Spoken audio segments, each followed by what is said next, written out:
we could potentially steal the second seed from the Grizzlies. And now I'm like, nope, we're going to sit right here in 4th and 5th. Nothing is changing. Absolutely nothing. Just kidding. Oh, man. Dude, it's just, you look at it and you're like, okay, so of the stars out there, of KD and Booker, Luka, Kyrie, LeBron and AD, Ja, Jokic, and Steph Curry, 2 of those groups are not making it to the second round this year. That is insane to think about. That's insane to think about. That 2 of those are not making it to the next round. Yeah, that's... Whoever does come out of the West is going to be so exhausted and banged up.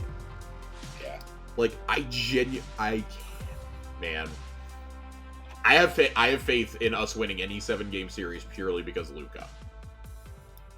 Purely Luka. I will take Luka over anybody in a 7-game series, but man, I need Kyrie to not say things that are racist about JFK or about the Jews for 4 months.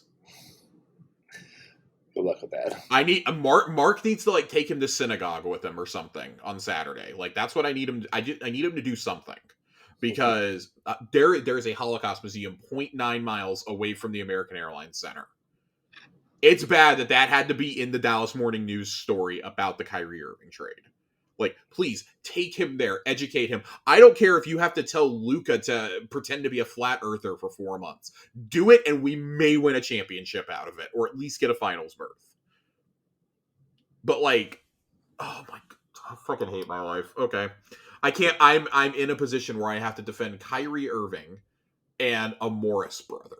Like, this is my life now, and I'm very upset about it. Couldn't have held out for Pascal Siakam. No, had to go get Kyrie. God damn it! Let's go. I'm upset. It's gonna be okay, Josh. It's gonna be okay. All right, let's get this party started. Not that I'm not enjoying the. Oh, North Korea is trending. That's not good. What? North Korea is trending on Twitter. Oh, so is peeing. Oh. So. Okay, maybe North Korea is peeing then. All right, here we go. 3, 2, 1. Hello, Guardians. Welcome back to Tower Casuals, the Destiny podcast. I'm one of your hosts, Corey Deerigan. Alongside me, as always, is the long shot wielding, blue milk chugging, Ronto rap feasting, lightsaber touching, master of my Disney hopes and dreams, and the sandwich casual, Josh Finney. Oh, man. It was a much-needed vacation, but I came back and instantly was, like, overwhelmed with shit I needed to do. Right. Sorry, we have an expansion dropping in 2.5 weeks, and I'm not mentally prepared for it. I know. Dude, I can't believe it's so close. It does not feel like it should be. Yeah, I know. But yeah, no, the first, like, 6 weeks of this month of this year have just completely blown by, and I'm not overly thrilled about it. All I'm going to say is I was incredibly happy when I went on vacation and saw that there was no... We also... We're 3 weeks out. We're 2.5 weeks out and we don't have a Vidoc yet either. Yeah. That's not exactly inspiring confidence in me. It's coming, like... It'll probably be here, like, next week or the week after. Honestly, it's probably, like, a Monday morning drop. Yeah. It'll be like, surprise! And we'll be like, ah... I saw the article that dropped last week and I was just like, oh, thank God. Thank God it's not the Strand blog. If it was the Strand blog, we were going to have to figure something out. We would have done we would have convened an emergency pod, or at least recorded a section and had me on it. But yeah. And then I saw that the Strand stuff was dropping while I was in Florida. I was like, oh, I'll be back in time. Thank God.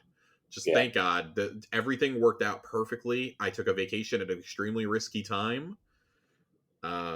But it was a much needed vacation. I had a server that looked like Benjamin Franklin if he brewed his own moonshine. Yes, you told me about. That was wild. Moonshine Franklin. Yeah. and his serving assistant Tommy J.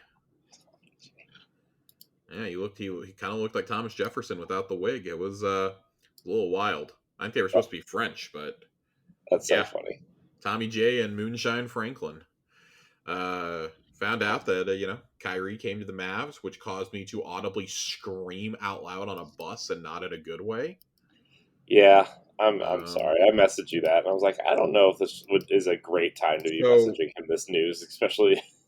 That's how I everybody kinda found feels out. like Kyrie. I can disclose this.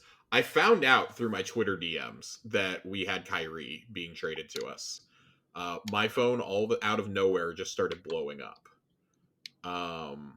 And I was like, what the hell? And I looked down at it, and I am getting texts, I'm getting DMs, and I thought at first when I saw the first message, I genuinely thought that I was being like somebody was playing with me, because one of my best friends is a huge NBA fan. I thought he was joking with me because he knows how desperate we are to get a second star next to Luka. I was like, dude, there's no way.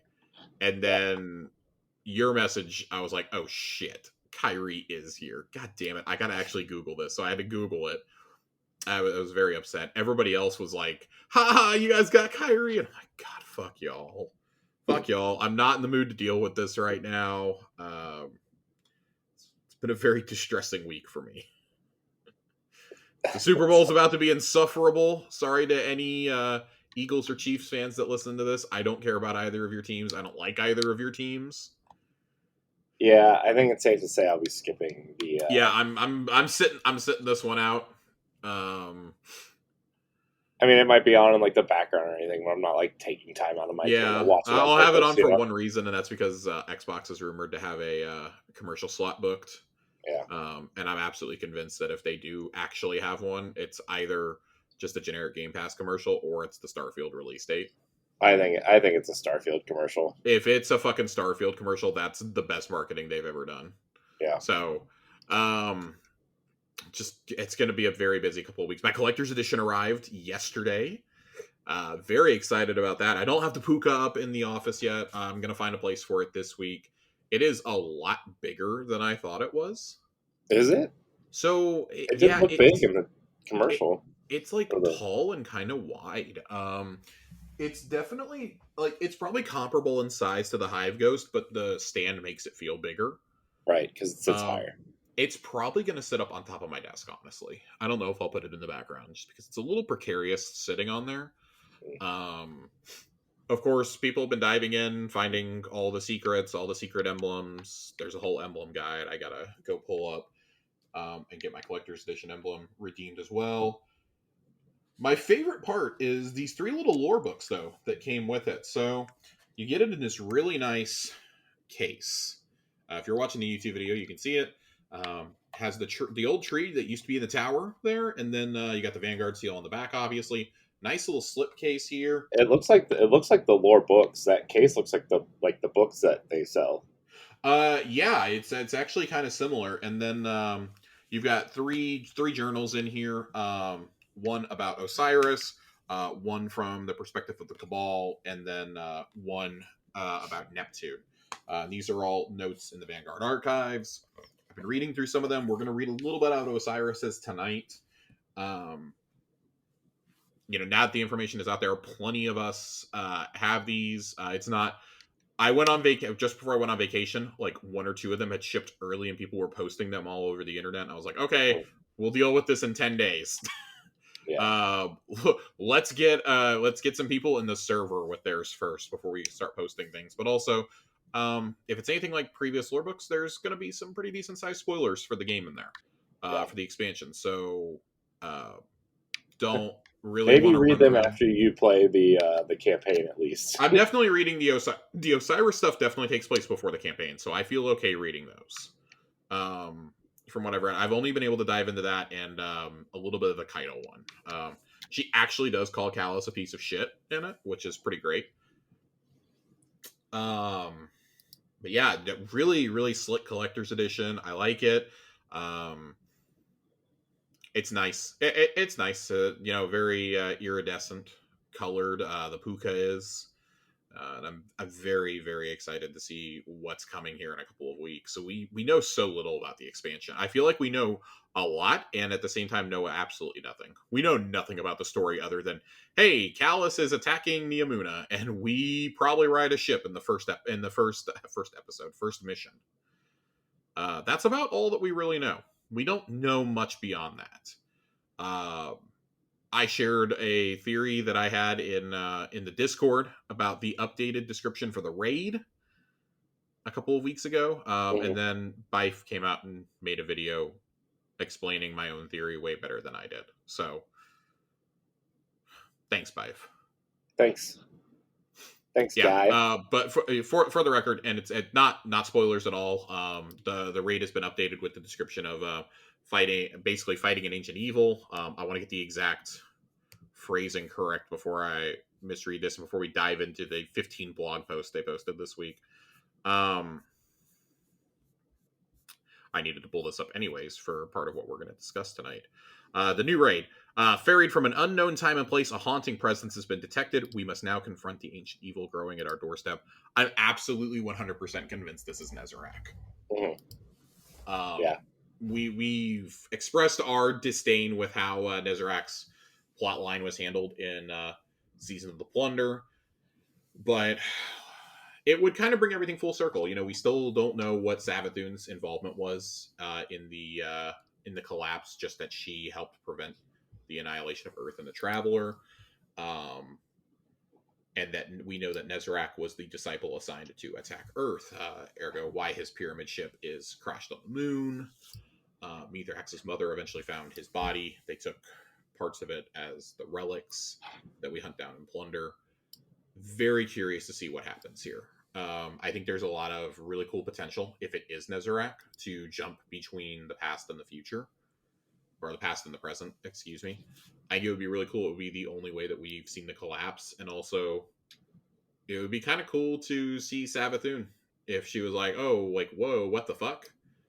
Because ghosts and guardians do not exist during the collapse. Right. I think there's some really, really cool potential there.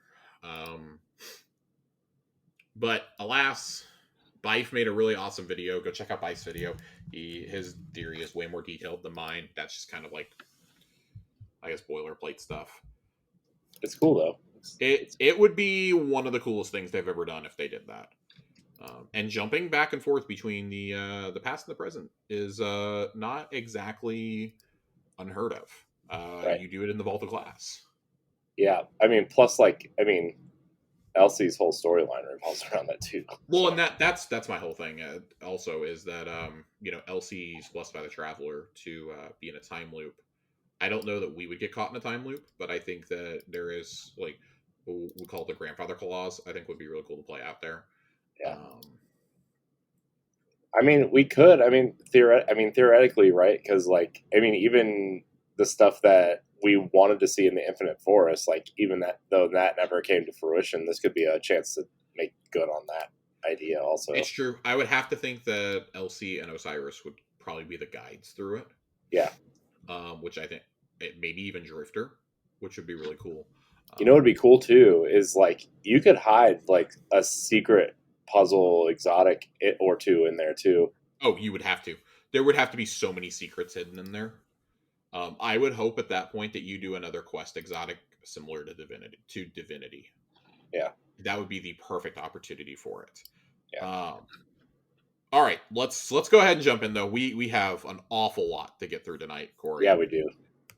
So let's jump in. We're gonna start with Strand. We got an awesome blog post and a Strand teaser video that posted up on Tuesday, on the 7th, Tuesday morning. We got this. So I want to get the initial impressions out of the way before we dive into all of these. Just from the skill sets that we see, let's talk about the elephant in the room. Are you talking about the Titan Super? That's exactly. Yeah, I want to talk about the Titan Super because when these were first shown off with the Lightfall reveal, we were like, we're not exactly thrilled that it's another punchy class, but we'll wait to see it in action before we issue too much judgment. Now that we're kind of seeing it in action, combined with the quote that we got from I don't want to misattribute it to Kevin Yanes, but I think it was posted on the Destiny 2 Team Twitter account, basically saying, hey, Titans, we see you, we understand, some of you are probably disappointed in having another fist-based subclass, but they are trying to lean into the power fantasy of Titans, and that's like breaking shit. I don't know how I feel about that. They did that with Stasis. So yeah, that's so I wanted to address that, because you now have Fists of Havoc, you have Behemoth, and now you're going to have oh my god, I'm completely forgetting Berserker. Now I do want to say Berserker looks fucking cool. Those blades coming off your arm look fucking cool. It reminds me of Kratos. And I saw this kicked around in the Discord, and they were like, what if you could use it like Kratos? And it's like, simply put, you couldn't do that. That would be so insanely overpowered in PvP. If this was a PvE only game, I 100% think that's what the super would be. But I think PvP causes you to rein it in a little bit. Again, I want to wait until we actually get to play with this, but I gotta kind of agree with what I've seen a lot of Titan main saying is they're not thrilled about this, and then on top of that, Thunder Crash is getting nerfed. Yeah, I know. Which we're going to talk about in the abilities post a little bit later. None of that is exactly inspiring. Yeah, it's very difficult to justify using Fists of Havoc, Behemoth, and I don't know what Berserker looks. I don't know what Berserker is going to look like. It is entirely possible the abilities are just so fucking good. Well, they have that really cool ability with the new exotic boots, right? Where like you throw up a shield and it shoots out tracking rockets, yes. Right? Like that's a cool feature, but like I don't know if that's enough. So, like again, got to play around with it and see what works well with it. But like, we're going to kind of jump around in this post. I want to talk about We're going to talk about Titans first, though. We're going to talk about Titans first. That's easily the most controversial part here is the Titan, because I think they pretty much nailed Hunter and Warlock just from the early impressions. Yeah. I want to present I want to present kind of a devil's advocate argument for Berserker here. And why I think we should all be a little cautious before we start screaming about it's just another punchy subclass, and like kind of stop with the memes a little bit. With the abilities they're giving it here, I don't think it's a redux of Behemoth, which was pretty much useless in PvE right from the beginning. I do think that there is going to be some utility. It's not a grenade-based subclass either. So, like, part of what makes Arc Titan so good right now are those storm grenades, which we know are getting a bit of a nerf in Lightfall. But you look at all the grenade options with the other classes, and not including Stasis, but with the 3 light subclasses, and you got the 3 or 4 in Stasis. There is no grenade with Strand. It's grapple. I think that's going to cause the other abilities to be obviously supercharged. I think this is kind of the ability subclass to where, like, if you don't need that raw DPS that Thunder Crash gives you, I could very well see, okay, hey, we've got a Bubble Titan, but if you have more than one Titan, instead of running Thunder Crash, maybe you're running Strand just to help with help suspend enemies. Because the 3 verbs that we're going to talk about here, and I want to get these in, are Suspend, Unravel, and Sever. And so to define those, Suspend, a suspended PvE enemy is lifted off the ground for a brief duration and essentially disabled. So think of like a marionette almost. In a PvP, suspended players are lifted off the ground but can still move slowly and fire a weapon to fight back. You just can't zoom in. Unravel, attacking an unraveled enemy will cause threads to burst out of the target and attack other nearby targets. Once hit, the target becomes unraveled. And Severed, a severed enemy is less capable of affecting the material world, reducing their damage output as a result. I can absolutely see, since Titans are already the tanks, what if Titans are also weakening everything for the rest of the team? Yeah. Providing those debuffs. Because these Strand debuffs, I think, are going to be huge in raids. Yeah. I don't know. I don't know how the supers are going to be in terms of like boss DPS, but I think in terms of like support classes, like if you've got somebody who like has just the meta loadout for their stuff, they've got their we're gonna use linears as an example here. Like say linear fusions are still top tier DPS. They've got their Taipan on. They've got their secondary weapons ready to go. They've got all their abilities kind of fine tuned. They could be dealing all of this if they're not in charge of providing the debuff for Void, for example. Like if you're a hunter or a titan, and you could be just debuffing all the other targets, all the ads, even like orange bars and stuff like that for your team to mow down. Like I'm thinking of things like the final encounter of Vow of the Disciple, or even an exhibition. I'm thinking of those particular encounters when I think of just the waves of enemies that come at you, and how you can now. Granted, like those are much easier than when they first came out, but I'm thinking of that. I'm thinking of the final mission in the Witch Queen campaign. I'm thinking of the circular room where you fight the giant Scorn boss during the campaign, and there's just again waves of enemies coming at you. I don't know how viable it's going to be in 3-person activities such as dungeons, but I think in raids there's definitely a place for somebody to be running Strand. Like just gut reaction from looking at all of this. Yeah. So Titan, let's talk about berserkers. Let's The do Titan it. Strand melee ability is Frenzied Blade. When you press the melee button, the Titan dashes forward and slashes at enemies with their Strand arm blades, severing victims and decreasing damage output. With a default set of 3 charges, Titans can chain these slashes together for maximum offensive power. I think that's fucking cool. Yeah, that's cool. I think that's going to be really fucking busted in PvP initially, by the way. Yeah. In something like momentum control, if you can stay alive long enough to get close, I can absolutely see that being like, that's almost like a mini spectral blade, it sounds like. Which I'm down with, because that's not shoulder charge or hammers or shield bash. Like, this is a totally new ability, and I think that's something that they've always kind of nailed with the Titans, I think, is the hard melee. Yeah. So I'm glad to see that's continuing. I think that is leaning into the power fantasy of the class. Mm-hmm. And then the aspects that you're going to get. Into the fray, destroying a tangle weaves woven mail onto the Titan and nearby allies. In addition to reducing damage taken, this aspect also increases the Titan's melee energy regeneration while wearing woven mail. Between this and the grapple, you can absolutely make your dream melee build here. Like, I absolutely cannot wait to see what happens with Demolitionist. I think there are just some absolutely absurd things that are going to happen here. And then Dregger's Lash. When the Titan casts their class ability, so your barricade, Titans will blast forward a powerful ripple in reality, suspending enemies caught in the shockwave's path. That, combined with the exotic that Corey was talking about earlier, again, you're going to see some wild shit. Yeah.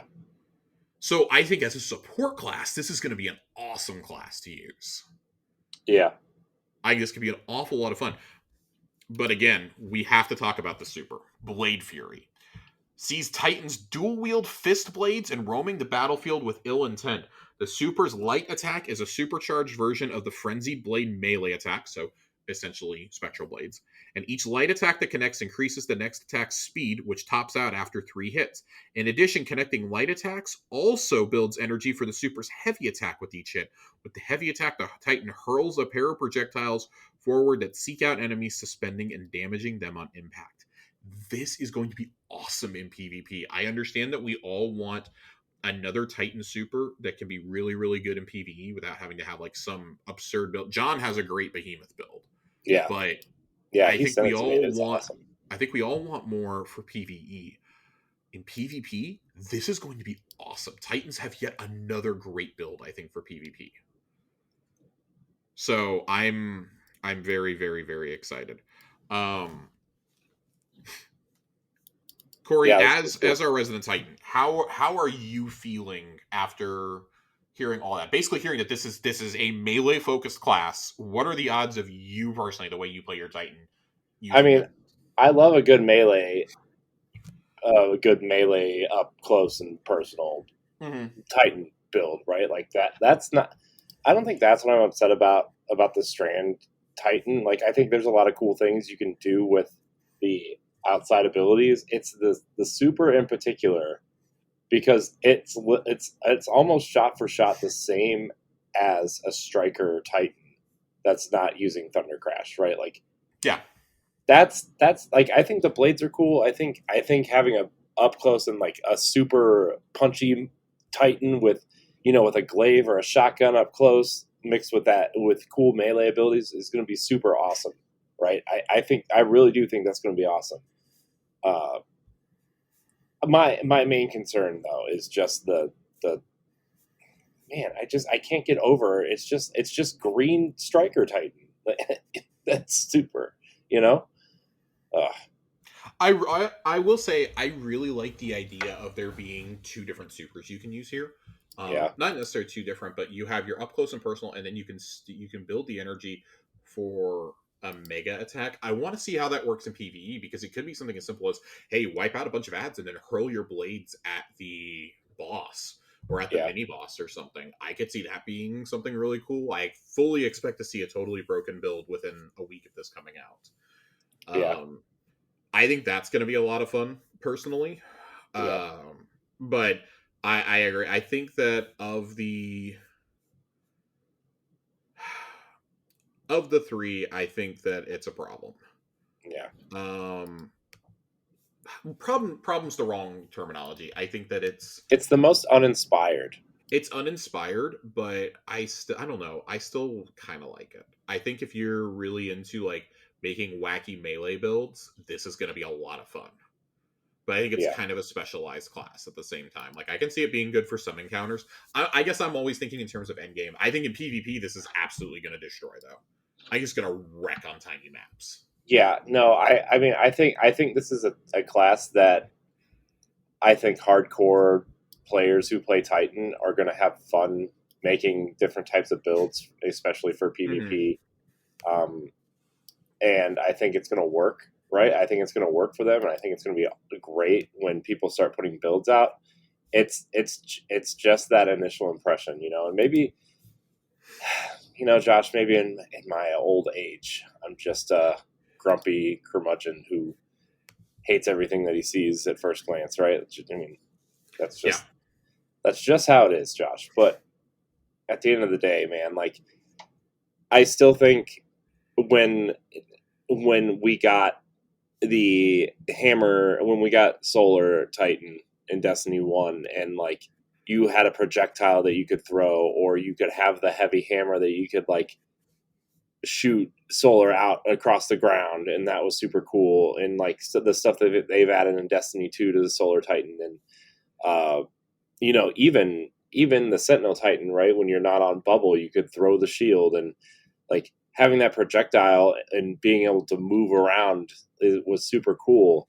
Uh, and just to have like another big kind of clunky, I can't really have that much control using my super. And granted, we haven't seen the rest of the super and how you can customize it, right? And I'm judging this by like a 2 minute trailer with like other subclasses and everything. So really like 30, maybe 20 seconds of footage of a Titan, but like, it's just, it feels uninspired a little bit, but I'm also excited because, and I'm sure we'll talk about this a little bit later, but they said, towards the end of the campaign that you're going to have close to a full build for the subclass Yeah. with aspects and everything to play around with, which has me excited. Yeah. None of Unlike this stasis bullshit, Aces. Oh my gosh, that was which is just still horrible years later, and it's the sole reason why I don't have Shadebinder unlocked on my Warlock. yeah, I would like to play as Shadebinder, and I can't. yeah, All right, let's move on a little bit. We got two other subclasses to get through here. yeah. Broodweaver, the Warlocks. The Warlock is our Strand minion master. So this is kind of wild. Threadlings are explosive minions woven from Strand matter. The Broodweaver, being the cerebral type, is more in tune with Threadlings than the other classes. Threadlings will run forward, jump on enemies, and explode, but only the Warlock's Threadlings will return to the Warlock and travel with them if they can't find a target. So that's kind of wild, first off. So Here's the Strand aspects. I'm very excited. So the aspects, Weaver's Call. On Riftcast, the Warlock weaves 3 threadling eggs, which hatch into threadlings when they hit a surface. Any perched threadlings are converted to additional eggs. And then Mindspun Invocation. This aspect improves several of the Warlock's abilities. Grapple. When you execute a grapple melee, the Warlock weaves 3 threadling eggs from the target. Threadling Grenade. You can consume your grenade to generate a full complement of perched threadlings. Shackle Grenade. You can consume your Shackle Grenade to gain a buff, creating suspending detonation on every kill. It culminates in the Super Needle Storm, a deadly combination of burst damage and area denial. On cast, the Warlock conjures Strand Matter into a fusillade of hardened spikes, launching them forward with a wave of their hand. The missiles will stick into enemies and the environment alike before detonating and reweaving themselves into an army of threadlings that will hunt down any survivors. This is another one. I need to see how this looks up close and personal.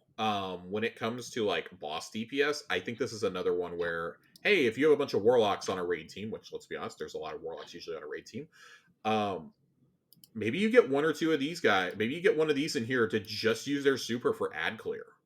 Yeah. In certain encounters, I could see this being a huge help. I think this is going to be a problem in PvP. I think that's like the kind of the common thing with Strand is, man, this feels like it's going to be a problem with PvP. Like when we saw Shadebinder and Revenant for Stasis, I think we already knew these are going to be a problem in PvP, but these are going to be awesome in PvE. Like these, even if Shadebinder is really just like super effective at clearing enemies, like once you got those Stasis turrets, damn, that's enough of a reason to run it. Pair that with Aegers and you're good to go. Right. I think the Revenant super has always been useful in PvE and PvP alike, even after some nerfs. This is the one. I think this is the most intriguing super to me. This is the most intriguing class. We have the least written about this class, and I really want to see how this works because this could either be super OP or super underwhelming. Yeah. Either way, I don't think that this class is going to launch balanced. They're either going to launch it really weak just in case, because we all saw what happened with Shadebinder when it first came out. Or it's going to launch completely hopelessly broken, and we're going to have a redo of Shadebinder. So we don't have a warlock here to ask about, so you're just going to have to take my opinion on it. It's okay. Look, all the warlocks in the Discord will be mad. Nerd journalist says DMS in the morning. He'll be like, "What the fuck, guys? What are you doing? What the fuck?" Thread runners, the hunters. Okay, so this is clearly the movement mobility class. Really curious about this one. So, from attacking multiple enemies at once while midair to using a new rope dart weapon that benefits from maximum agility, it's no wonder playing Thread Runner has been compared to the thrill of watching a superhero come to life.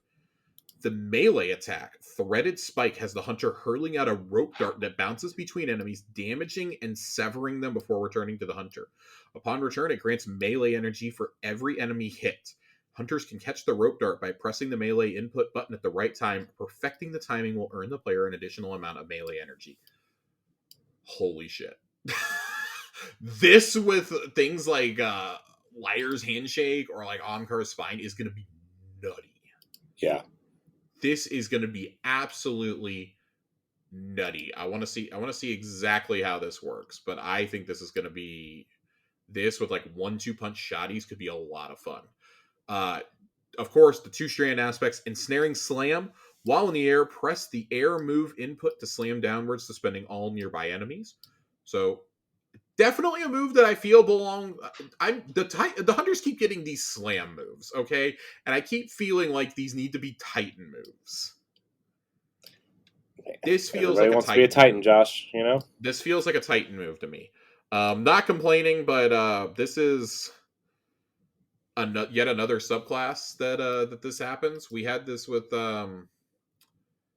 oh my god, Shattered. We had this with Shatter Dive. We had this with there's the melee slam. God, I'm completely forgetting what it's called. There's the melee slam with Void, and then you even get the dodge flip on Solar to make everybody radiant.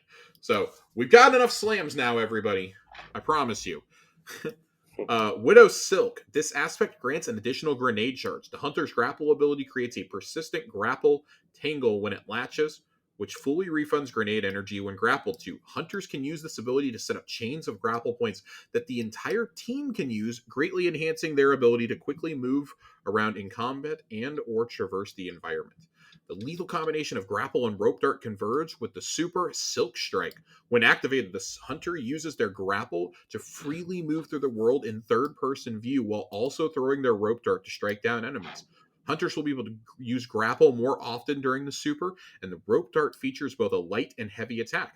The light attack is meant for single opponents and can be used in air and on the ground. When on the ground, the hunter can chain attack seamlessly. Hitting an enemy with the tip of the dart deals bonus damage, and defeating an enemy causes the enemy to explode. The heavy attack has the hunter swing the rope dart around in 360-degree arc, damaging all nearby enemies. As with the light attack, this can be used on the ground or in the air. I need to see this in practice, like not just in a 90-second trailer, but that's kind of dope. Yeah, it sounds pretty cool, actually. That's kind of what I had hoped that the Titan Super would be, frankly. Would you feel better if this Super was the Titan Super? I mean, maybe. This this plays into that God of War fantasy we were talking about. Yeah, I mean, it's cool. A rope dart if you're like chucking your blades and whatnot. Yeah, I mean that's cool. Like I really like the chains in God of War. Like I think I like the speed of the combat, and I think if you want to do some sort of melee like style build, I think a ranged melee would be super cool, right? Like I think that works. I think that'd be super cool. I mean, I know this isn't necessarily a range thing or a melee thing, but like it's super cool. Like it's a cool ability, and yeah, a little bit jealous. I mean, you can have my green striker move if you want. I'm good. I'm good. I don't want it. We don't do that here. Yeah, I think that this is going to be kind of cool, and I do like that it's leaning into hunters already being the mobility class. I think that makes it a lot of fun too. Yeah. But I want to see how grapples feel. If grapples don't feel good, then this whole class isn't going to feel good. That's the problem. Yeah. And we still have yet to see how grapple points are going to be used in PvP, because this class could be a major problem in PvP. And not just ability-wise, but because you can create grapple points for your whole team. There could be a lot of issues. You can attack from midair with it. You get better airborne effectiveness, things like that. Yeah. I want to read a little bit of background on Strand up here before we move too much further. Give me that background, Josh. Yeah, probably should have done this, but we want to jump straight into the Titans. Think of an era where a film where no explosion was too big and no action set piece was too over the top. That aesthetic informed much of Lightfall's tone and had a big influence on Strand itself, even before it was formerly known as Strand. The team had many concepts for Damage Type 5, as it was originally called in development, before aligning on the features set and lore that brought it to life. We had a few frontrunner concepts for a while, says Kevin Yanes. Part of my desire was to have something more astral in the game. Strand also aligned really well to the fantasy of the product, the 80s action hero. There wasn't a single aha moment where all threads of Strand fell neatly into place. Instead, it was a result of a continuous dialogue with the team about what would make for exciting gameplay, what makes sense from a narrative standpoint, and how they could make those ideas manifest in the game. Damage Type 5 slowly morphed into something a bit more specific, then called Dark Telekinesis, which evolved further, eventually manifesting into what we have today.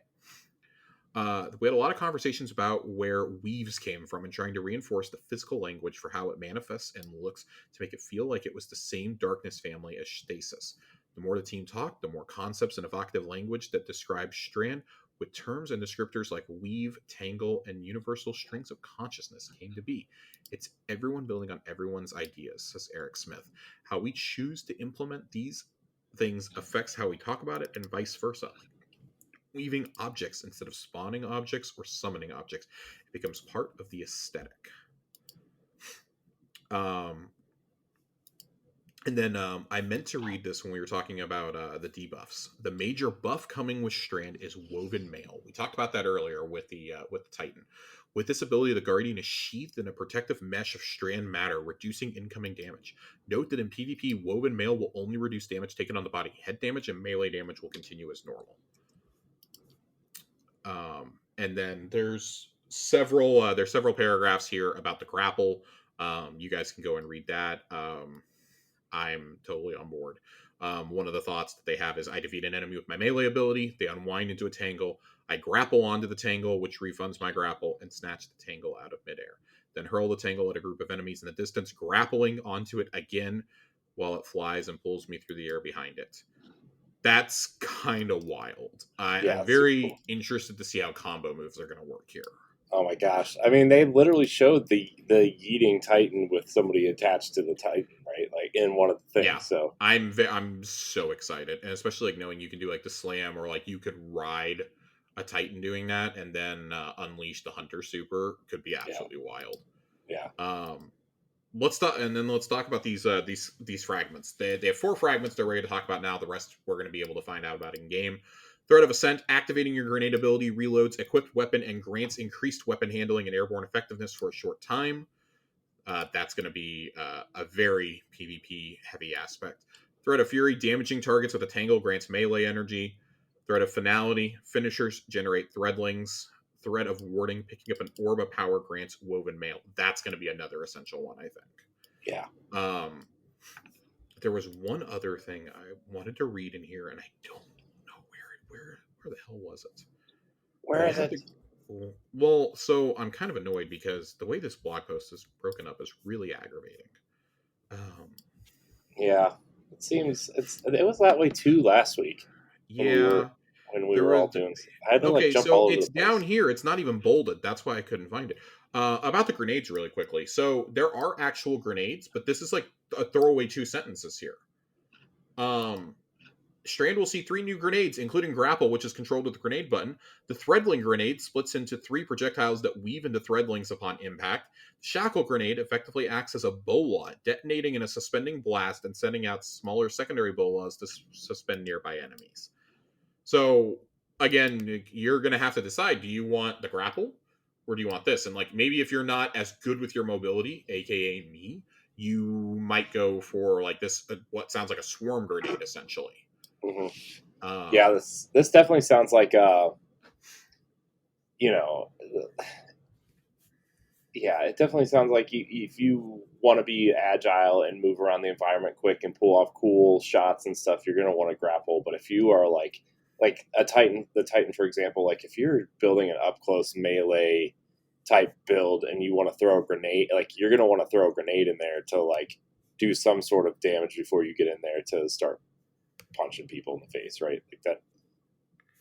Yeah, I'm glad they're giving you the choice of a grenade or the grapple, though.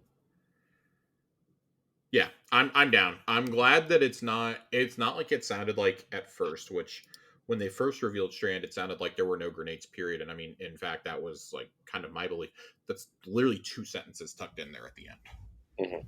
It's 2 sentences. If you didn't read the Warlock description, you could probably skip through this entire thing like I did on 2 reads of this and not see the grenade abilities. Yeah. So that's kind of aggravating. All right. That's 1 blog post now. We have 2 more to get through. 2 more, everybody. Strap in. Man. I got to take a drink. I brought a Gatorade with me this week. Sippy sip. I brought a Red Bull and a water. Oh. Red Bull's for the energy, though, because it's been a long week. This is a Gatorade energy drink. What? Yep. Fast Twitch. Fast Twitch. That from the makers of Gatorade. Oh. It has caffeine and electrolytes in it. It's actually not bad. 10 calories for the whole bottle. Interesting. It's not terrible. It's strawberry watermelon, I think. Yep, strawberry watermelon. It's actually pretty decent. I got the blue one also. I wanted to try them and see how they work. But alas. Okay. So I'm not going to read a lot here at the beginning. Road Traveled. Not going to read that. You guys can read this yourselves if you really want to talk about that. It's kind of like the history of Subclass 3.0, what we've done, etc. Moving forward, our goal with ability uptime in both PvE and PvP is to get back roughly to where we were when the 30th anniversary pack launched in December 2021. Thank you, God. Widely regarded as one of the best sandboxes we've ever had in the history of the game. Widely regarded as the best sandbox, and then everything went haywire for the last year. We're making changes to the ability, energy, economy, and Lightfall in subsequent seasons to correct ability uptime while still rewarding players for investing in build crafting and fine-tuning their Guardian into the perfect monster-slaying machine. For Lightfall, we are making the following change based on passive cooldown gains. Rescaled the efficacy of Discipline, Strength, and each class ability stat on Grenade, Melee, and class ability regeneration rates. In general, the regeneration provided by a Tier 10 stat is now roughly equivalent to Tier 8 in the previous system. That's very good. That's very, very good. You don't have to invest nearly as much in these. Each stat tier now provides a more consistent gain in cooldown reduction rather than spiking heavily at lower tiers. Destiny 2 is a game about space magic, and your abilities will always be central to the combat loop. While this change looks like a lot on paper, we believe build crafting improvements coming in Lightfall will more than make up for it. As a quick example, your legendary armor now has 3 type-specific mod slots, up from 2. They can fit a wide variety of mods that are no longer restricted by elemental affinity. Starting in Lightfall, you can run all of the following ability-generating mods at the same time and be more freely able to socket multiple copies of each. Those include Bomber, Outreach, Impact Induction, Utility, Melee, and Grenade Kickstart, Invigoration, Insulation, Innervation, Hands-On, Ashes to Assets, Dynamo. Very, very excited for these. Additionally, armor mod energy costs have been reduced across the board, and artifact mods no longer can be slotted under your armor, giving you more space to build craft to your heart's content. In fact, so much is changing and being added in Lightfall that we expect players will find unique combinations of mods and perks that we didn't anticipate. In the coming seasons, we'll continue to tune the greater ability energy economy along with updates to specific ability potency to make them feel more powerful. And then here's the one that I'm so happy about. In a recent patch, they nerfed dodge. And instantly we all complained about it. We're like, why did this need to be changed? This really didn't need to be changed. Marksman dodge base cooldown reduced from 34 seconds to 29 seconds. Gambler's dodge base cooldown reduced from 46 to 38 seconds. Because they feel that the cooldown under the new scaling system puts them into a good place. Thank God. Thank God. Yeah. Only 2.5 more weeks of my dodges being not as good. Get good at dodging, Josh. Dude, I do. I need my dodges, man. Roaming supers increase the maximum number of orbs of power that can be created via defeating targets from 5 to 7, and one-off supers have been reduced from 7 to 5. The orb of power generation from Well of Radiance, Ward of Dawn, and both Shadow Shot variants is unchanged. We're also making a change to the only 3 supers in our longest cooldown tier, reducing their base cooldown by 1 tier, and that is Hammer of Soul, Daybreak, and Spectral Blades. Base cooldown has been reduced by a full minute and 9 seconds, from 10:25 to 9:16. All right, everyone, bear with me. We've got some abilities we got to get through and talk about here. And we're going to take some time to talk about Ward of Dawn here. Oh, boy. Ward of Dawn. With Void 3.0, Ward of Dawn was reintroduced as a selectable super rather than being tied to Sentinel Shield. As we've introduced more objective game types into Crucible with Zone Control, Iron Banner Fortress, and Zone Capture Trials, it's become clear that Ward of Dawn is overperforming. No shit. No shit. It's not overperforming. It is overperforming. I got tired of Bubble the game. We don't want to reduce its functionality in PvE content, and in general, we still want Ward of Dawn to be a strong option when you need to lock down a point on a map. But we're making a few changes to make dislodging players from a Ward of Dawn more realistic in normal play. No. Ward of Dawn maximum health reduced from 13,500 to 8,000. Damage dealt by to the ward by PvE combatants has been reduced to compensate. In general, Ward of Dawn's effective health in PvE should not meaningfully change. So that's good thing number 1. Standardize the damage dealt by each type of kinetic and energy weapon against the ward itself. Previously, energy weapons did 2.5 damage to the ward, and kinetic weapons did 1 times damage. Now, regardless of damage type, all weapons do 1.5 damage. Armor of Light has been updated to reduce its potency in PvP. Maximum health reduced from 425 to 300. Now inherits Void over Shields 50% PvE damage resistance, and no longer negates precision damage. So let's talk Ward of Dawn for a second here. Fine. Iron Banner Fortress is where I think this was very clearly a problem. Very clearly an awesome problem for a Titan who uses Bubble. Well, use something else. Everybody hates you. I know. That's why it was awesome. I didn't have a problem with the bubbles itself. I had a problem with there being like 6 bubbles on team. Oh my gosh, man! I was playing one time. I was I was playing a game last weekend there.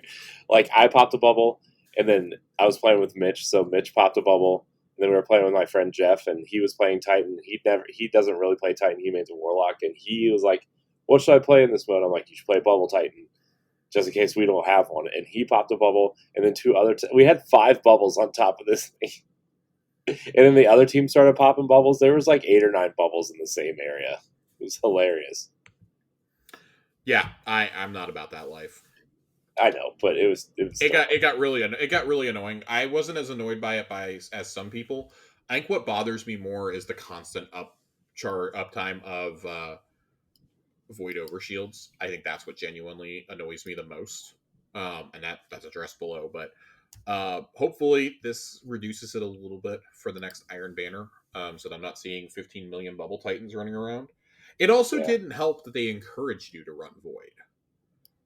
I feel like that was another big thing too. Like, oh, great. We figured out ways to counter bubbles, but you still had to do it correctly. And it definitely does become a thing in trials as well. Like, not as bad, but it definitely becomes a thing in trials where, oh, we just pop a bubble over the point if we need to. Similarly, Thunder Crash is proving to be too difficult to counter or escape in high-level Crucible modes, and is too strong at both its pseudo-roaming and shutdown roles. I agree. Our goal with these changes is to bring it in line without compromising its fantasy or of allowing you to be the missile. This also felt like a good opportunity to give Fist of Havoc a damage boost against PvE. Thunder Crash reduced maximum flight time by half a second from 5 seconds to 4.5 seconds. Reduced size of the damaging volume around the player while in flight by 20% and pushed it further forward in front of the player to make flyby disintegrations more intentional. Descent now begins earlier in flight. Reduced landing detonation size versus players by 20%. Unchanged versus PvE. Should be noted, unchanged in PvE. So keep being the missile, everybody. I love you. If you run this in high level raids, I love you. I love you so much for running this. God bless you. And in Fist of Havoc, increased PvE damage by 20%. Nobody's using Fist of Havoc. Just straight up. Nobody's going to use Fist of Havoc. I think these are fair changes. That detonation size is massive. Yeah. It's fucking huge. It's pretty big. And it lasts forever. Yeah, it's pretty long. Yeah, it's time. It's time. It's time. You guys had your fun, okay? Just like I had my your fun. It's still going to be an extremely viable option in PvP. But yeah, I like these changes personally. But I also am not a Titan main. Arc 3.0's Spark of Resistance Fragment is achieving our intended goal of making close-range combat safer to engage with, but it's a bit too easy to keep rolling through an entire PvE encounter or Crucible skirmish. We're making a couple changes here to increase the difficulty of doing so without changing the potency while you're in the fray. Nearby enemy count requirement for activation has been changed from 2 to 3, and linger time after you're no longer surrounded from 4 seconds to 2 seconds. Cool.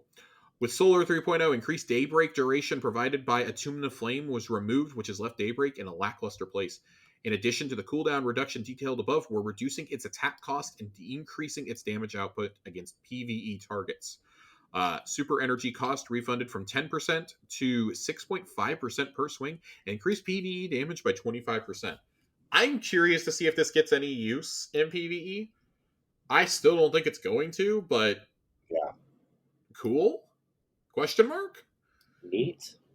I'll wait and see if somebody makes a really OP build for it, but I never really saw these in PvE to begin with, and I still don't think we're going to see them in PvE. Yeah. And in Phoenix Dive. Phoenix Dive has struggled to find a solid role in most gameplay styles, and it's too difficult to justify picking over healing or empowering rifts, so we're making a suite of changes to increase its viability across game modes, including a base cooldown reduction. Base cooldown reduced from 82 seconds to a whopping 55 seconds. While Heat Rises is active, Restoration duration increased from 1 second to 3 seconds.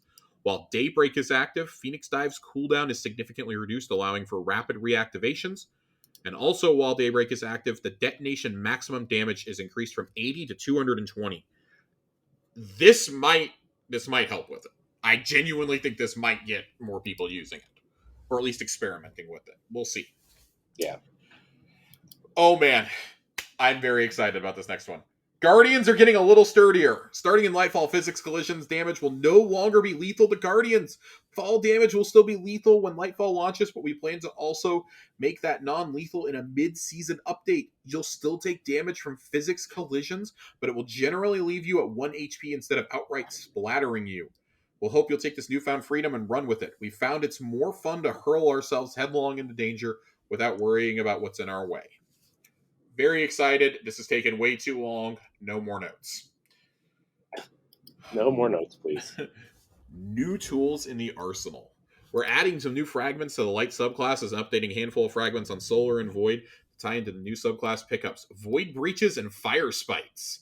Some of these fragment additions are intended as spiritual successors to combat style mods that aren't making the jump over to the new armor crafting system, and some are brand new additions intended to access the subclass, open access to subclass verbs that some classes did not have before. Here's the details. The two new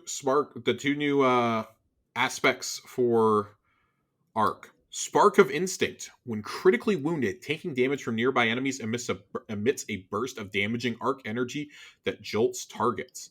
And Spark of Haste. You have greatly increased resilience, recovery, and mobility while sprinting.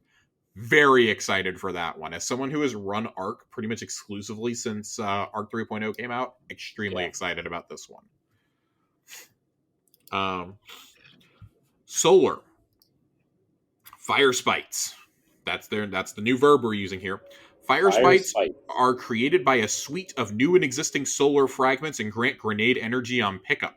So basically, kind of how we pick up elemental wells now. Ember of Mercy is brand new. When you revive an ally, you and other nearby allies gain restoration. Picking up a Fire Spike grants restoration. That's going to be a big one for healing classes. Yeah. An Ember of Resolve. Solar Grenade Final Blows cure you. I cannot wait to see those guys like Joasis who run an insane fusion grenade build constantly be healing themselves. I think that's going to be awesome. Man, that's going to be... I'm going to have to get that build from him. I'm going to have to get it too. And then you have... we have 3 updates to these aspects. Ember of Tempering now creates a fire spite on solar weapon kills when active in addition to its original effects. Ember of Combustion now creates a fire spite on super solar defeats in addition to original effects. And Ember of Searing now creates a fire spite when defeating scorched targets in addition to its original effects. So some of the better aspects just got better. And then Void. Let's talk about Void Breaches. Void Breaches are created by a selection of new and existing Void fragments and grant class ability energy on pickup. God bless you guys for doing this on a class where hunters get to go invisible even more. I hate you so much that and the overshields. That and the Titan overshields. This is fucking absurd. Even Child of the Old Gods. I mean, there's 3 things that are just going to be nightmares for everybody here. So the 2 new aspects we get are Echo of Cessation, which is finish your final blows, create a burst of void damage to cause nearby enemies to become volatile. Defeating volatile targets creates a void breach. And Echo of Vigilance. Defeating a target when your shields are depleted grants you a temporary void overshield. God damn, that's going to be essential. That is absolutely going to be essential for people trying to solo things. And for raids. I mean, damn, I have to run a lot of void in raids. I'm very excited for this one. And then we have updates to Echoes of Domineering. Creates a void breach when defeating suppressed targets. So great for combining with anything with suppression grenades or with smoke bombs. Echo of Harvest creates a void breach when defeating weakened targets with precision damage. And Echo of Starvation now grants Devour on picking up a void breach in addition to its original effects. So, good lord. Good lord. Man, imagine that with suppression grenades. That's going to be fucking wild. It's going to be fucking wild. All right, we're almost done. Are you sure? Almost done. We get to move on to the TWAB now. I'm extremely excited. The TWAB. The TWAB. So, opening up in the TWAB, there were some horrible earthquakes in Syria and Turkey earlier this week. There is an emblem you can donate to direct relief and International Rescue Committee, and get a if you donate $25 or more through the Bungie site, you will get a special emblem in game, compassion concentric emblem. So you can get that. The Strand trailer is here. And then there's a thing about latency. We've all noticed that latency has been really, really, really bad this season. You know what I noticed it is like so. My friend that I play with sometimes, Jeff, he plays on PC, and Mitch and I both play on Xbox. I noticed it a lot when we're connected with him for some reason. Yep, I've noticed the exact same thing. Yep. Yeah. So. Earlier this season, we started investigating a new latency issue. The end effect you would see is one or more players standing against a wall or not taking any damage for several seconds, teleporting across the map, and possibly killing you. After learning this could even happen in private matches, we were able to eliminate the new matchmaking changes as a possible cause. We then looked at new features as the possible culprit, and after ruling those out, we started looking at external sources. Valve has constantly been making improvements to Steam Datagram Relay service to provide safe, high-quality Destiny 2 connections. In this case, they found new relays which were not configured properly and severely impacted network quality between players between peak hours. The problematic relays were taken offline at 3 p.m. last Friday, pending a more thorough investigation, and this appears to have resolved the immediate issue for players. This doesn't solve all the latency problems in games. It has fixed this particularly thorny issue that has plagued the game since the start of Season 19. In our own investigations, we also found a few hidden bugs that should be fixed with Lightfall. These should improve network quality even further for players with good network connections. Thank you fucking God. Because I cannot tell you how much of a nightmare Iron Banner was when I was playing with PC players. Right. It was fine when I was just console, when it was console to console. When I was playing with groups of PC players or even in trials, there were people teleporting all over the place. Yeah. It was awful. It was absolutely awful. It was a completely miserable experience. Yeah. So if you've been having questions, there is a nice little graph here, and on it you can clearly see where Iron Banner was, and that's where the spikes really started happening. Yeah. So and you can see where the character deletion scare was, the offline for rollback, and how Iron Banner really is like the big one. That's really where it is. There was some with the Dawning. The Dawning had a big spike also. But yeah, there's some shit that's gone on there. Yeah. With great strand power comes great fashionability. Just some updates for some of your stuff, for some exotic emotes, some ornaments, ghost projections, etc. to work with strand colors, subclass agnostic legendary finishers. Those are now going to glow green, and they actually look really cool. And then the solstice armor sets are being updated as well. Those look pretty dope. For those of you who prefer function over fashion, good news. Following armor and weapon perks will also be compatible with Strand when applicable come Lightfall. These include Elemental Capacitor, Osmosis, Explosive Payload, Dragonfly, Cluster Bombs, Chain Reaction, Chromatic Fires, Crystalline Transistor, Mantle of Battle Harmonies, Absorption Shells, Bombardier's Parting Gift, Verity Brow's Fourth Magic, Fellwinter's Helm, Warlord's End, and more is a possibility in the future post-launch. So, kind of curious to see how that one's going to go. Here is probably the biggest thing of consequence in here. It's kind of a little throwaway paragraph, but early warning for folks looking to prepare for weapon crafting in Lightfall. As part of an initiative to integrate weapon crafting into the broader core economy, we will be completely removing resonance elements from the game. Standard currency such as Glimmer, Enhancement Cores, etc. will replace the element costs that exist today. We will also be removing the Deep Sight Attunement objective altogether. That's awesome. I saw this floating around the Discord today. All this stuff. Oh man, I'm so fucking pumped for that. That sentence alone. Man. That you could have just made that one sentence the TWAB, and I would have said it's the best TWAB of the month. I'm not even joking. Resonant and harmonic alloys will still be used at launch. However, we are planning to overhaul these currencies later in the Lightfall year. Ascendant alloys will remain as is for now. Much of this info is hot off the press, so apologies for the late warning.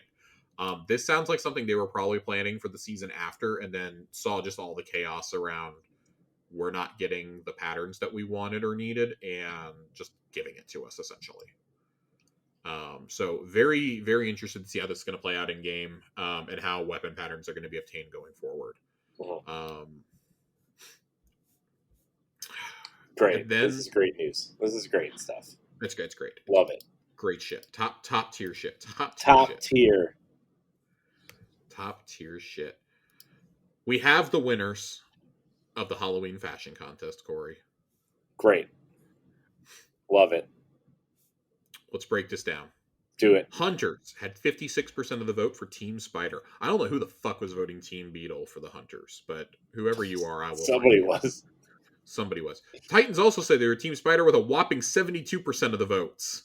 As they should. It should have been higher. It probably should have been higher, because that Beetle set is awful. Warlocks broke the mode altogether, with Team Beetle taking 53% of the votes. I really can't believe that one was close. I think that the Beetle set is significantly better than the Spider set, but I don't think the Spider set's very good either. I 100% agree. I don't think either set is good, but the Beetle set is definitely better. Yeah. I can't believe it was that close.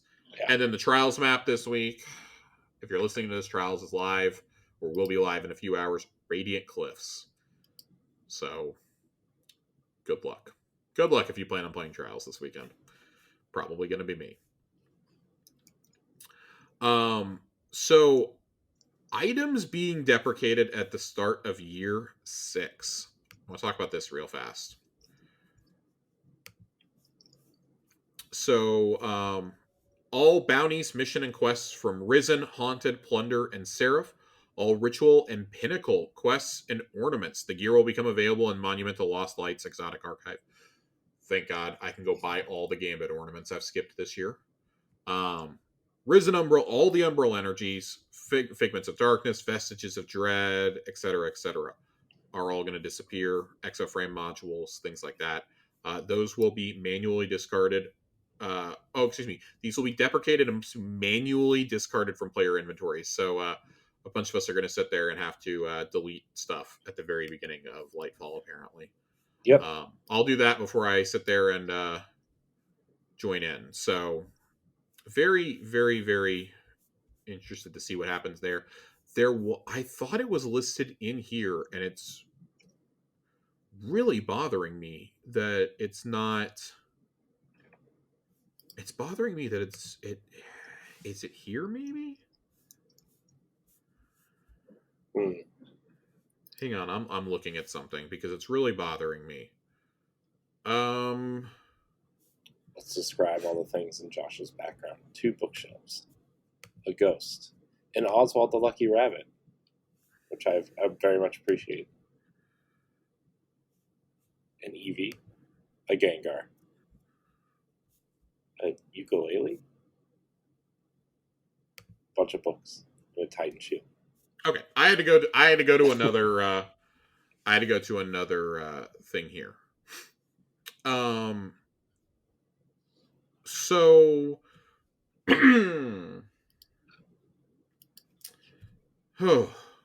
okay. With Lightfall, players can expect all Season 16 to 19 content to enter the Destiny Content Vault, excluding Season 16 PsyOps Battlegrounds and Season 19 Heist Battlegrounds, which will instead be added to the Vanguard Ops playlist beginning in Season 20. We fully expected this, by the way. Fully expected this. 6 new activities going straight into it. I think that's great, personally. However, I want to bemoan the loss. The only thing I really care about us losing, because Vox Obscura can go burn in hell. Fuck that. Fuck that mission. That mission can go away forever. Operation Seraph Shield's being taken out of the game. And that's kind of a sore point with me, because I think that's such a good mission. I think it effectively could be a dungeon if you tweaked a few things. Yeah. It really feels like it was meant to be a dungeon originally. And I think that's why it's not sitting well with me. Mm-hmm. It is super cool. I have the same feelings about this as I do about Presage. I think both of these should still be in the game. Presage was cool. I think a lot of the missions. There's no reason that Presage can't be part of the Vanguard Ops playlist. There's no reason. I understand not having the Hawkmoon quest in there. I get that. But there's no reason that Presage and Seraph Shield cannot be part of the game. Yeah. There's absolutely no reason. Yeah. That really bothers me.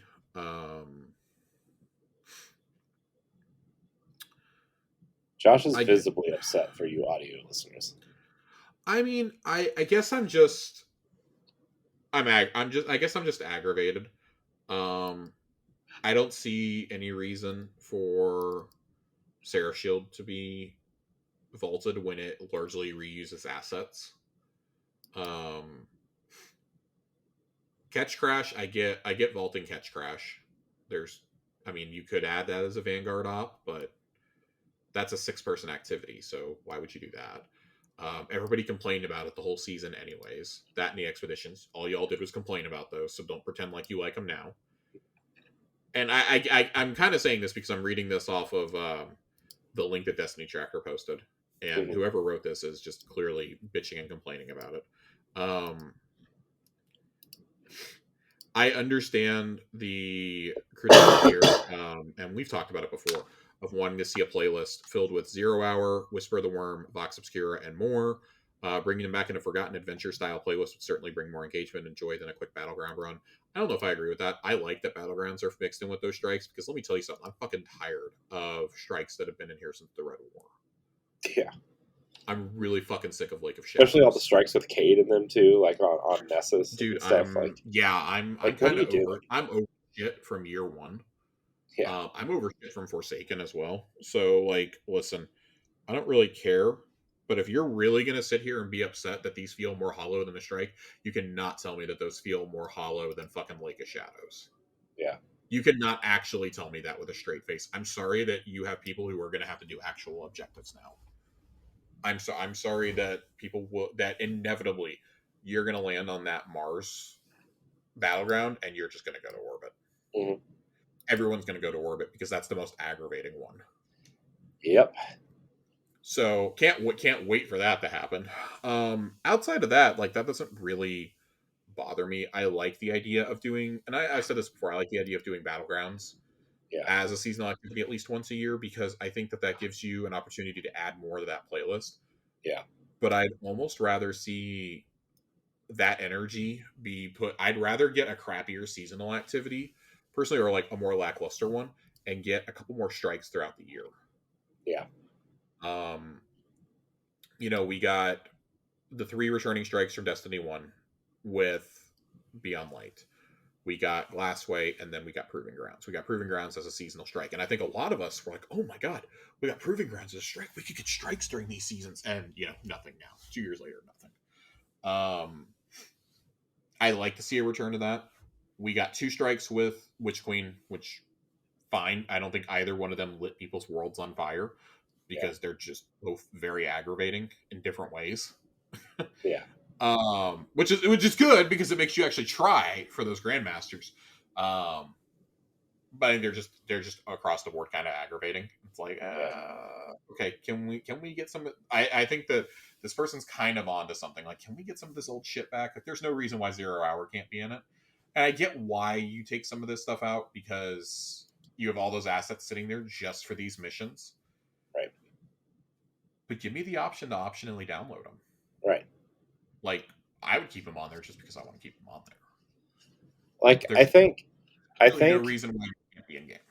Yeah. So I was thinking about this while you were just talking about it. Like you said, optionally download them, but like, what if any strike from like even Shadowkeep, before Shadowkeep, like they could give you a list of, do you want to opt out of these strikes? So, do you think that would be too hard to?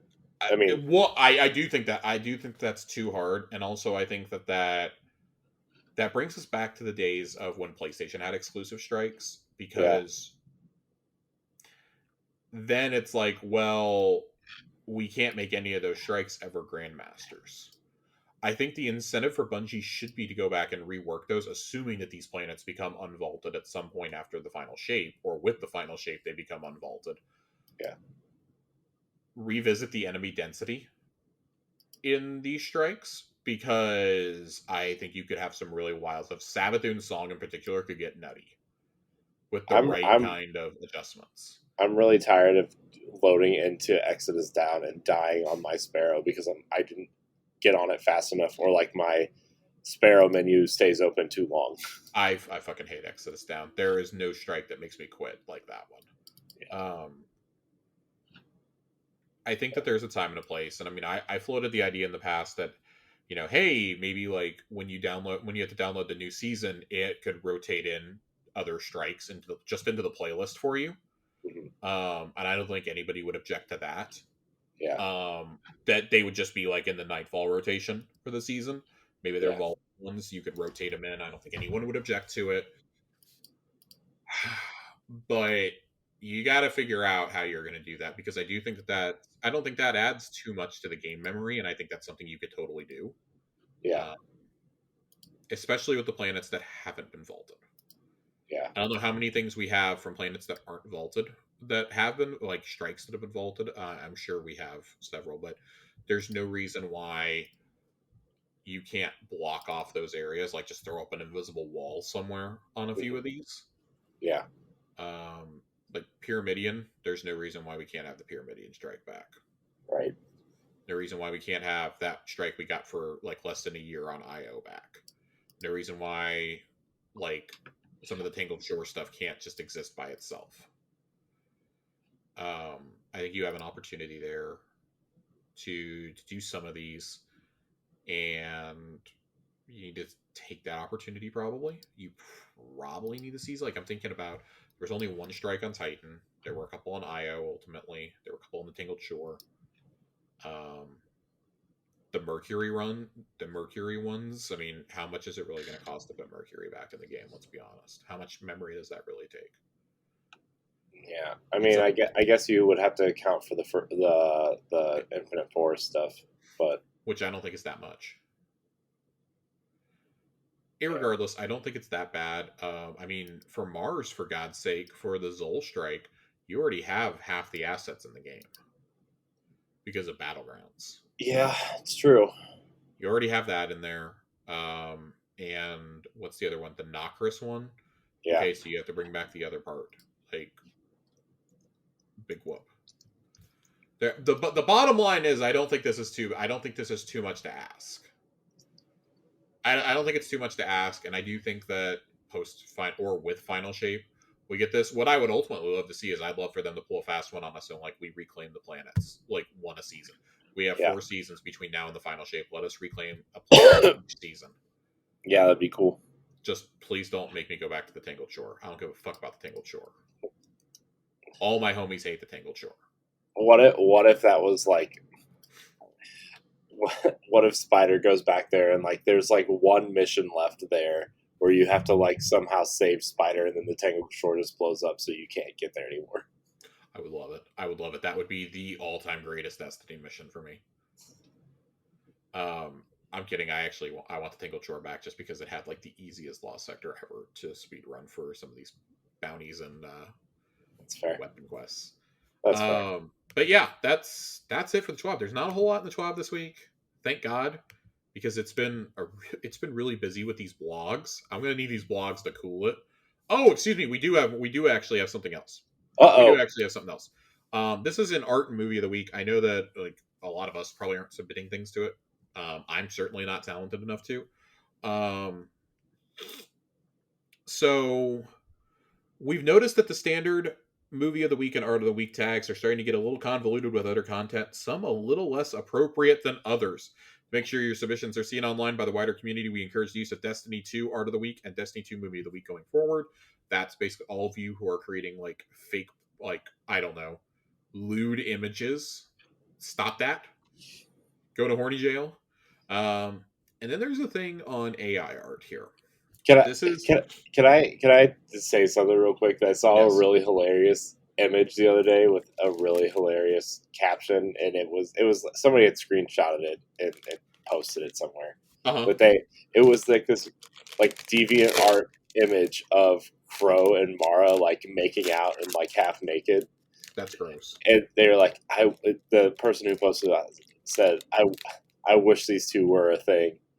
And the first comment underneath, you clearly didn't play Destiny 1. Yep. Or pay attention in Season of the Lost. Oh, it's so good. So, in last week's TWAB, there was an AI art submission, which I saw. caused quite a bit of outrage. Yeah. During the week, over the weekend. And I completely agree with that outrage, by the way. Last week, an AI art submission was mistakenly featured in our blog. The process of choosing these involves a team effort, and with this technology being so new, we didn't have full way of knowing what submissions are AI art. It was pretty fucking obvious. It was pretty clear by looking at it. Hey, this was computer generated. Namely, because you had fucking fingers. There were fingers. Also, just like the whole background of it all, it was bad. Yeah. We want to keep the celebration of our community for those who work hard to bring their creative selves to the forefront when creating works that the traveler would find joy in. Because of this, we will not knowingly ever feature AI art submissions as potential Art of the Week or Movie of the Week winner. That being said, this is still new. We ask for grace if we mistakenly feature a submission generated by AI, and a respectful heads up should it ever happen again in the future. We appreciate the assist. And then, friends that join in. Emblems take time, and we've seen instances where 2 to 3 folks working on a video suddenly turns into 20 or more, and often the same names circulate on a significant number of submissions that are unrelated to one another. To keep these going, something needed to change. The same rule still applies from before. Any person involved must be listed in the original posting for Art of the Week and Movie of the Week submissions. Late additions will not be included. However, we're adding one more thing to note. Please ensure all Bungie profiles are included in the initial post. Threads at the same time are fine, and that the number of creators does not exceed 7. We hope this change will keep the process of awarding the art and movie emblems honest and something that indicates the celebration of our community. Yeah, that's been a big issue too. I've seen people be like, "Hey, can you tell Bungie that I helped with this because I really want the emblem?" And it's a bunch of talentless fucks that want it usually. So stop that. Go join the DeviantArt person in the corner. Go home, you're drunk. Go home, you're drunk. You're done. You, sir, done. And then, here at the very end, they say they still got some more to share with us before Lightfall comes out. So, God willing, this next week is like the last week of like major blog posts. Yeah. Because there's been a lot of reading. Oh, man. Oh, my God. All right. There's so much. Make it stop, Josh. Just make it stop. Corey, if I could, I would. We have 2 questions from the community this week. Not a lot this week. Very, very slow week. I did not put up a reminder for questions, but we had 2 questions come in. Nitro TJ writes in, if you could have any IRL gun in Destiny, what would it be? Examples would be a 1911, an M4 shotgun, a SCAR, or a Barrett 50 cal sniper rifle. I'm going to be completely honest with you, TJ. I am not a gun person. Yeah, I'm not a gun person either. I am not a gun enthusiast. I cannot begin to tell you what gun I would put in this game. I know what a revolver is, I know what a handgun is, and I know what a hunting rifle is. As well as like a very basic shotgun to use for skeet shooting that is used at Boy Scout camp. That is the extent of my gun knowledge. I do not know guns beyond that. Yeah. I am a pacifist. I very much have never been comfortable using a gun in real life. I had friends who liked to go to the shooting range when I was a teenager and even in college, and I hated doing it. I've never been a gun person. So I cannot provide you with an answer to your question. I'm sorry. Yeah. I mean, I guess if I was to base it off of other games, like something like The Division, I like the kind of marksman rifle type thing, which is like a little bit. It would be like a little bit longer than a scout rifle, but shorter range than a sniper rifle. So that would be my pick. But I don't really know guns either. I'm not gonna lie to you. So sorry. Womp womp. You know what I know? Destiny guns. Destiny guns. Yep, I'm very knowledgeable about Destiny guns. And then Tiger Jesus asks, do you think Stasis gets any new grenades, melees, or supers at any point in the year of Lightfall? Grenades, yes. Melees, probably. Supers, no. Yeah, I don't think we'll get a super. I think the last super will come in with the final shape. I would be very surprised if they gave us another Stasis Super, just knowing how much Stasis basically broke the game the last time they gave us Supers. God, yeah. I think they're more concerned about Strand at this point, but I absolutely... If anybody got that email this week that showed them their breakdown of subclass usage over the last year, every single image I saw had, like, nothing for Stasis, with the exception of Phil. Phil had, like, 85% Stasis usage. Phil. Which honestly was fucking hilarious. Hey, my man loves Agers, okay? Hey, man. Good for him, you know? And I can't tell you how many times that and his stasis grenades has saved my ass over the last year. But by and large, stasis has, I don't want to say been left in the dust, but definitely is lackluster compared to the others for the most part. Yeah. There's a few very specific instances where it's really, really good. But other than that, it's like, you're probably not using this too much. Yeah. And I do think that aspects and grenades are something that are sorely needed. I would say it's a virtual guarantee you're going to get new aspects. Aspects or probably fragments is the better word. I don't think you're getting any more aspects. I think those are done. They might give you like one new one at some point. Yeah. But I think. Do you think they're going to have a way to get the stasis stuff without having to do all the extra stuff from Beyond Light? They have to. This is fucking. It's fucking unbearable. Yeah. It's awful. Look, not that I didn't enjoy the Beyond Light campaign and the stuff afterwards, but I can't do it 3 times. That's another thing too, which I mean, we can talk about this at another point, but like, what really irks me is that like campaign-driven missions should be account-based. I'm sorry, I can't. So many people would like to have like a secondary or tertiary character, and they just can't do it because they don't have time, or they just don't want to play the campaign stuff again, right? And I don't know, man. Anyways, that was my rant about doing the campaign like 3 times with all the extra stuff. I can't do it again. There's no way. Yeah. Yeah, but new fragments are sorely needed. We haven't had any since obviously the 3rd season of Beyond Light. I think Splicer is the last time we got new fragments. Fragments, aspects, I always get them confused, but that's the last time we got anything new for stasis. I would say if they do give us more, because they say there's more stuff coming this year. I think a stasis update could come with. I don't think it'll come in the 2nd season. I think they want to let Strand have a little bit more time in the sun to settle and possibly give us some new aspects there. I think it'll come with the 3rd season this year. Yeah. Because I think they'd like to get those 2 knit out of the way before final shape and whatever the final subclass ends up being with final shape. Yeah. Yeah.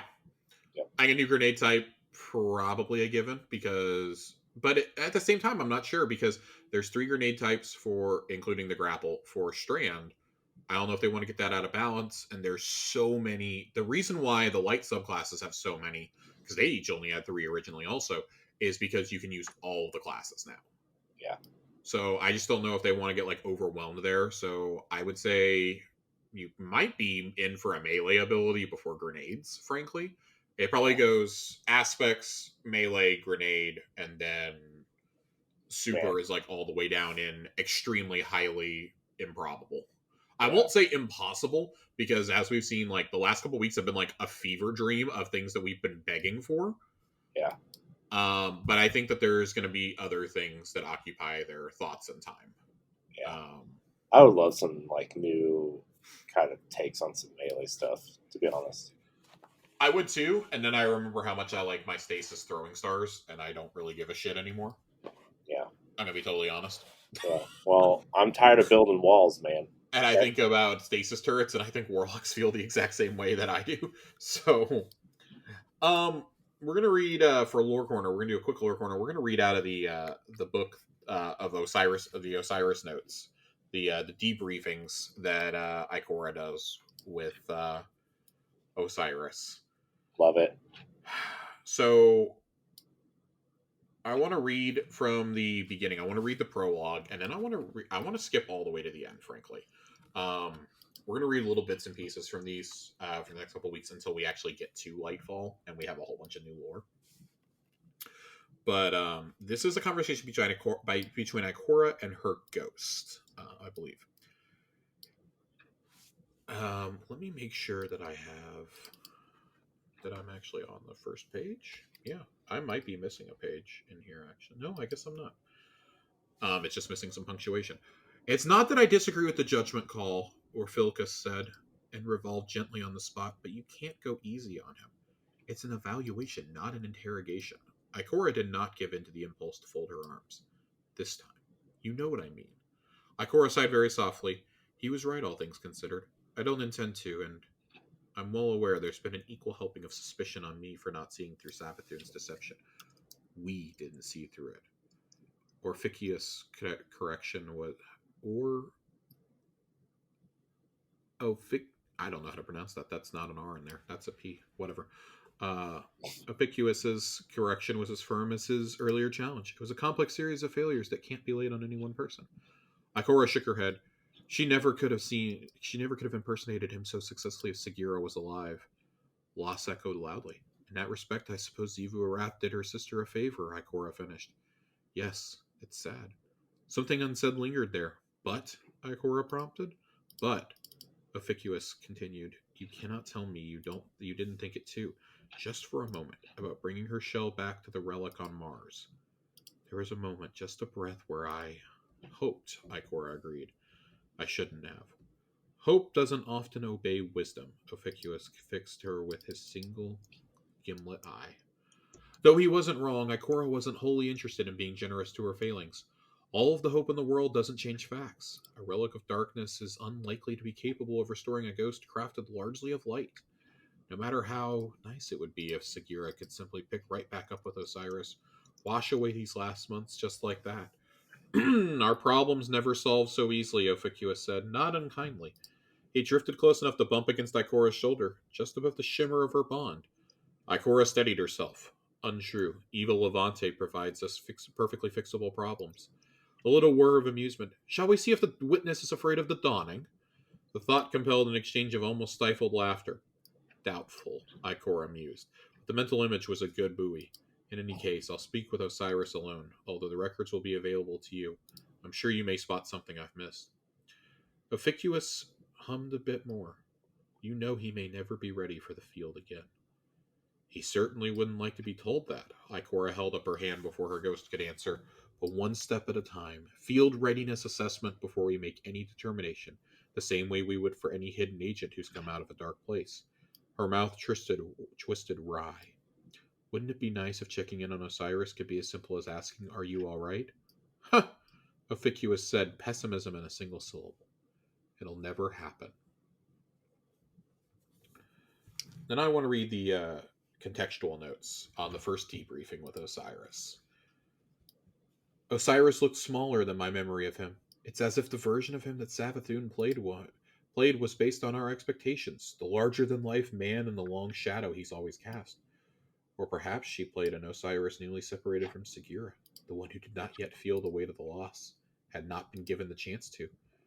Now, Osiris seems plainly human, in a way he never has, even at his most despairing, and I barely think I recognize him. But today a familiar glimmer of his former self roused over the strong scent of the tea I made, and gave me a sort of patient, impatient look over the brim of the cup, as if to say he knows what I'm about, and is going to do me the courtesy of not mentioning it. That's just as well. Osiris has never been one to sit down and talk openly about his feelings, and I doubt very much if his time in Savathun's possession will change that. Still, as I said to Ophicuous, a shared pretext can go a very long way toward between those long familiar with each other.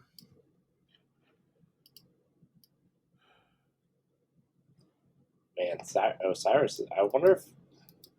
So, I wonder if they're going to take a stab at mental health this season at some point. Yeah, I mean they've dealt with grief. I think mental health has to be taken. I don't even know if it's going to be this season. I think it's going to be in the expansion. Yeah. Osiris is clearly so entwined with the main story at this point. Yeah. And from eagle-eyed screen caps we've gotten out of the trailers that they've shown us for Lightfall, it appears that Osiris is going to be a vendor on Neptune. Yeah. So I'm very curious. Like, you don't go throwing Osiris's imagery into the collector's edition and making the whole thing really about him in a lot of ways. I mean, there's a note as soon as you open it up from Zavala about Osiris Yeah. and about how they aren't quite sure if they can trust him, but they're basically going to leave it to our judgment. So, of course, we all know what's going to happen there. Yeah. There's going to be some sort of tomfoolery, some trickery, Josh. There definitely is. And then Osiris is going to save us. He's going to die. So I want to read. I think he's gonna I mean, I'm gonna keep reading from this. The actual interviews, you can find scans of them online, and I'll go through and like find if there's any like interesting nuggets there that I want to read about. But I'm very curious, because I think the transcript for the second briefing is a lot more interesting than the first. The first is kind of like a reintroduction to Osiris and Ikora's relationship. But the second debriefing opens up with contextual notes. I want to skip down to about the fourth paragraph. I had something extra for Osiris this time. Sagira's shell. It had been held in secure hidden storage due to the value of the attached memories. But over the course of Lin 357's assessment of the altars of reflection, I was assured his thoroughness had extracted anything we could possibly gain from it.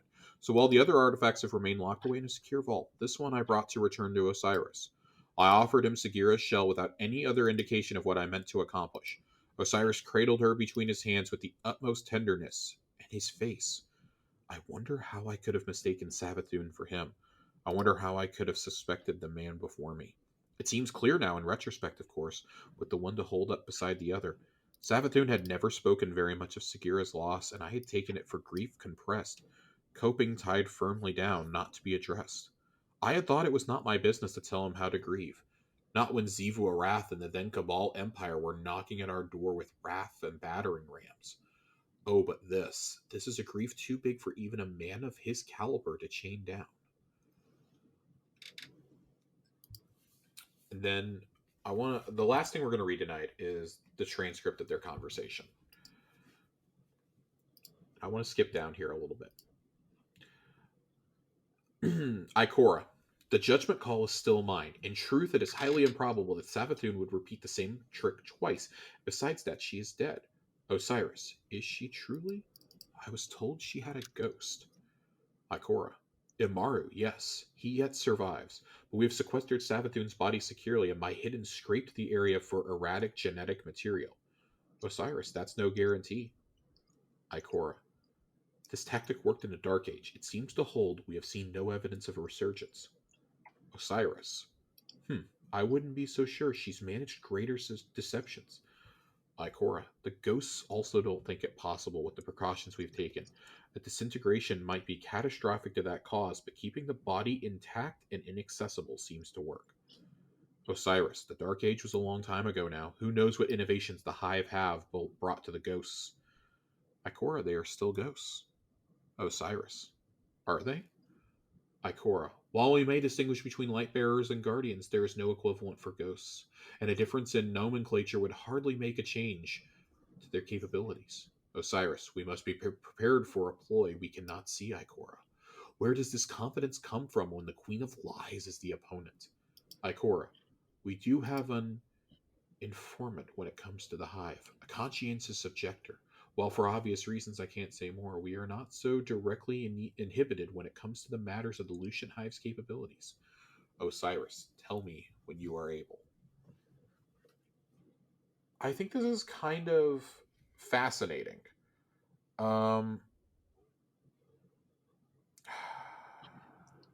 Yeah, I mean it's man, it really sounds like they're trying to figure this all out, right? I mean, it sounds like they're trying to figure this out, but I think that this also gives credence to the theory that we've expressed in the past that eventually Finch is going to get a real guardian. Yeah. And I think it would be very touching if it was either Eris or Osiris. At this point, I honestly think it would be. I think it would almost be more powerful if it was Osiris. Yeah. I mean, I think initially we were talking about Eris, obviously, because she's so connected to the hive and the Yeah, darkness, and you know that whole story arc. But like, now Osiris is so tied to them because of his takeover from Savathun, right? And like yeah, that whole thing. And I agree with you. I think it would be more powerful if Finch went to Osiris. I really do, especially with like the whole storyline they explore, like really kind of push to the forefront with Saint and Osiris last season, right at the end of last season, and them kind of wanting to maybe live a life together or something like that. I think that would be way more powerful at this point. yeah. I'm curious to see what they do. I'm very invested. It's clear they're very invested in Osiris, and I don't think you can just go like kill him off after he was possessed for an entire year, Yeah, and then we spent another year trying to figure out how to wake him up, essentially. yeah, Um, but Osiris and it's pretty clear that Osiris and Eris have a lot of meaning here as we approach the end. hmm I mean from the trailer, I mean Osiris is basically narrating the Strand abilities oh to you. yeah, He's talking about Strand. We talked once back, well, not just us, but like the whole community talked about the Darkness Vanguard, as we yeah, called it when Stasis came out, of Eris, Drifter, and Elsie. yeah, I'm starting to think Eris, Drifter, and Osiris is more like what we're going to end up with. If Osiris is the one teaching us Strand. And with it not being an actual like element tied to anything, it's something that we learn and it's more of like a nano machine type thing from the Cloud Striders. yeah, I do wonder if that's basically what Osiris uses, but also I wonder if he embraces stasis at a certain point. yeah. If he doesn't really have a choice. Yeah, I've also been thinking like with his kind of exploration into darkness powers, obviously, and Strand, if if he either somehow manipulates Cloud Strider technology or even gets his own version of Elsie's Puka, right? Like I just I don't know. I've been thinking about how much like Osiris is going to stay alive, but how are they going to keep him alive? And Right. you know, do they give him another ghost? Do they give him a puka? Do they allow him to use Strand to kind of become this immortal being? Like, is there more to Strand than we know? And that's what's keeping him, safe and alive, and all these other things, right? Like, I just don't know. Yeah, I would agree on all that. So I'm curious to see where they take the character of Osiris, Yeah, because it's pretty clear he has some major significance as we approach the end. yeah, So, Corey, I think that's going to do it for us tonight. yeah. It's I think we're out of here. that was a beefy episode, but we did it. We did it. Um, Josh, I'm glad you're back. I'm happy Two and to. 2.5 weeks, man. 2.5 weeks. We only have 2 more episodes before before the expansion. Oh my gosh, that's crazy.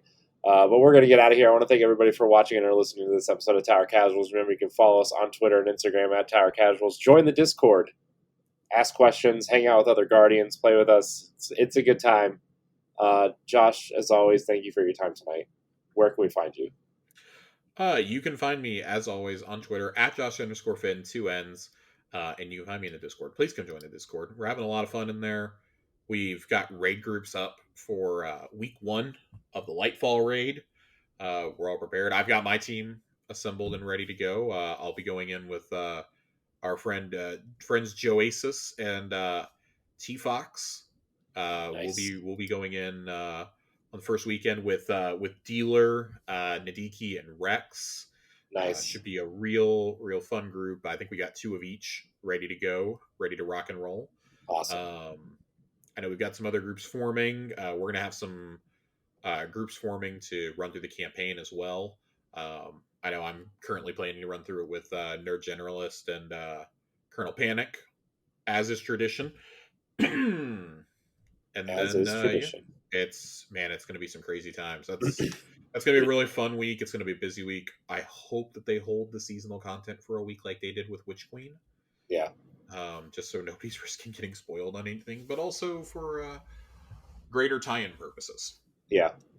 I'm taking a lot of my other shows off that week so I can finish the campaign Yeah. because, the last 2 times we've done this for a campaign, I haven't really finished the campaign, and I think I would be not doing the show a service if I did that a third time. So I'm going to take a couple shows off and be prepared and do the campaign, and probably not the legendary campaign, but so. But you can find me at I am Corey HD on Twitter and Instagram. And yeah, join the Discord.